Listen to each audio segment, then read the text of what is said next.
Olá! Já parou para pensar no trabalho simplesmente incansável que acontece dentro do nosso corpo a cada segundo? Bom, hoje a gente vai mergulhar em um dos processos mais fascinantes e, olha, fundamentais da fisiologia humana, a filtração glomerular. É ela, o primeiríssimo passo, a base de tudo que os rins fazem para manter a gente em equilíbrio. E para guiar a gente nessa conversa sobre o mundo da nefrologia, nós vamos nos basear numa fonte de peso, viu? A fisiologia renal de Vander. Quem é da área da saúde sabe, é uma referência que não pode faltar para entender a fundo esses mecanismos que a gente vai explorar agora. Agora, se prepara para um número que parece até mentira.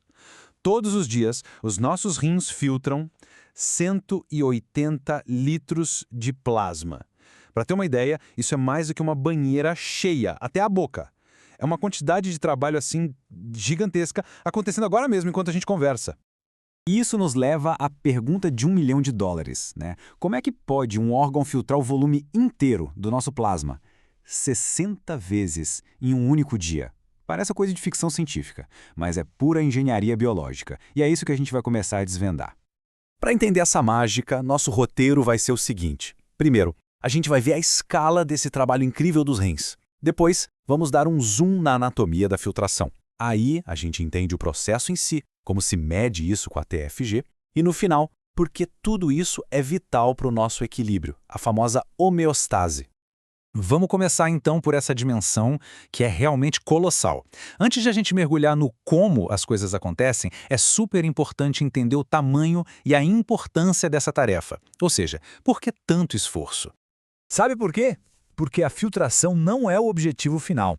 Na verdade, ela é o ponto de partida que permite aos rins fazerem todo o resto. Coisas como regular o volume dos nossos líquidos, equilibrar íons e pH, jogar fora o lixo tóxico como ureia e creatinina e até produzir hormônios essenciais. Tudo, absolutamente tudo, começa com essa filtração. Ok, a importância a gente já entendeu. Mas onde exatamente essa mágica toda acontece? Para descobrir, a gente vai precisar dar um belo de um zoom, sabe? Sair da visão do órgão inteiro e ir lá para a escala microscópica, onde a ação de verdade está rolando.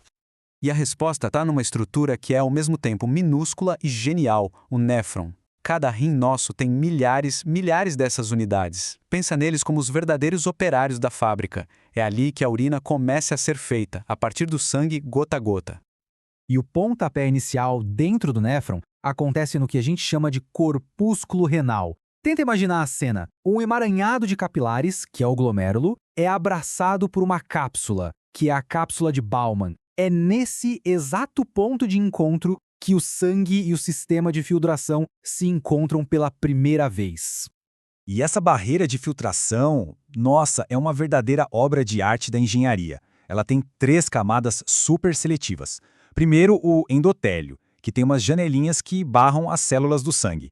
Depois vem a membrana basal, que é tipo uma malha com carga negativa que repele as proteínas importantes. E, por fim, os podócitos, umas células que formam as últimas fendas de filtração. É um filtro de altíssima precisão. Beleza, a gente já tem a estrutura, esse filtro incrível. Mas como é que ele funciona na prática? Quais são as forças, os princípios que decidem o que passa e o que fica retido? A seletividade dessa barreira é de uma simplicidade genial, baseada em só 2 critérios: tamanho e carga elétrica. Moléculas pequenas, como água, glicose e íons, passam numa boa. As grandonas, tipo albumina e outras proteínas, são barradas. E aqui vem o pulo do gato. Moléculas com carga negativa também são repelidas. O resultado disso é perfeito. O plasma é limpo do que não presta, mas as proteínas vitais continuam circulando no sangue. Tá, mas o que empurra o líquido através desse filtro? Pensa numa verdadeira batalha de pressões, o que a gente chama de forças de Starling. A grande estrela aqui é a pressão hidrostática do glomérulo, que é bem alta, uns 60 milímetros de mercúrio. Ela empurra o líquido para fora com tudo, e ela vence fácil as forças que tentam impedir a filtração. No final das contas, sobra uma pressão positiva que garante esse fluxo constante de filtrado para dentro da cápsula de Bowman. Ok, essa batalha de pressões gera um fluxo constante. Mas como é que a gente pode medir a eficiência disso tudo?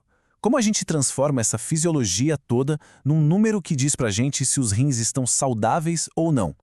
É aí que entra em cena a taxa de filtração glomerular, ou simplesmente TFG. De forma bem direta, ela é o volume de líquido que é filtrado por minuto. E na prática clínica, pode acreditar, a TFG é o principal sinal vital dos rins. Em um adulto saudável, o valor normal fica em torno de 125 ml por minuto. Agora para e faz a conta. 125 ml por minuto, vezes 60 minutos, vezes 24 horas. Adivinha onde a gente chega? Exatamente naqueles 180 litros por dia do comecinho da nossa conversa. A matemática fecha direitinho. Mas por que essa taxa é tão alta e, mais importante, tão estável? Bom, não é mágica, é uma combinação perfeita de fatores. A gente tem aquela pressão hidrostática alta que já vimos, uma área de superfície enorme para filtração, altíssima permeabilidade da barreira e, para fechar com chave de ouro, mecanismos de autorregulação que mantêm a TFG constante, mesmo com as variações da nossa pressão arterial. E agora a gente chega no ponto central de tudo isso. Já vimos a escala, a anatomia, o processo, agora vamos conectar tudo e responder à grande pergunta. No fim das contas, por que filtrar tanto volume é tão vital para o equilíbrio do nosso corpo, para a homeostase? Olha, e o próprio Vander no livro resume isso de uma forma brilhante. Essa capacidade de filtrar um volume enorme dá aos rins a chance de fazer ajustes muito, mas muito finos e rápidos no nosso corpo. É como ter um controle de altíssima precisão, removendo o que não serve e mantendo só o que é essencial. Então, a grande lição que fica é essa. Todo o controle preciso do nosso volume de sangue, da nossa pressão arterial, daquele equilíbrio delicado de água e sais, tudo isso começa com esse primeiro passo massivo e incansável. No final do dia, tudo depende da filtração glomerular. Isso nos deixa com uma reflexão final, que é de uma importância clínica gigantesca. A TFG, como a gente viu, é um pilar da saúde dos rins.